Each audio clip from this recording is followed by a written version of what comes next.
বন্ধুরা, আবার আমি তোমাদের সামনে চলে আসলাম। তোমরা এখন কি করছো? এখন 9:30 বাজে। আর আমি দেখো এখন 9:30 বাজে, এখনও চাদর খুলতে পারিনি, এতটা ঠান্ডা লাগছে এখানে। আর আমি ঠান্ডায় চাদর না খুলেই কাজ করছি। আজকে চলো মাসি বাড়ি কী রান্না করছি সেটুকু তোমাদের সাথে শেয়ার করি। চলো, দেখো এদিকে বেগুন ভাজছি, বেগুন দিয়ে আর এই যে সব সবজি দিয়ে, বেগুন, আলু, ঝিঙে দিয়ে, আর এই চিংড়ি মাছটা দেখছো, এই চিংড়ি মাছটুকু দিয়ে তরকারি হবে। আর এদিকে কি সিদ্ধ হচ্ছে বলো তো?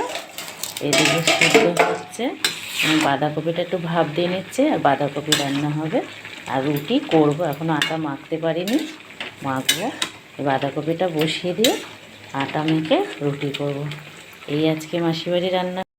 আজকে সবার ভালো কাটুক, সুস্থ কাটুক, সারা বছরই তোমাদের ভালো কাটুক, সুস্থ কাটুক। আর তোমরা ভালোভাবে থাকবে, ভালোভাবে কাজ করবে, সাবধানে কাজ করবে আর সাবধানে থাকবে। আর সবাই ভালো থাকবে। আমিও ভালো আছি, মনও ভালো আছে, এই যে কাজ করি এই মন ভালো নিয়ে।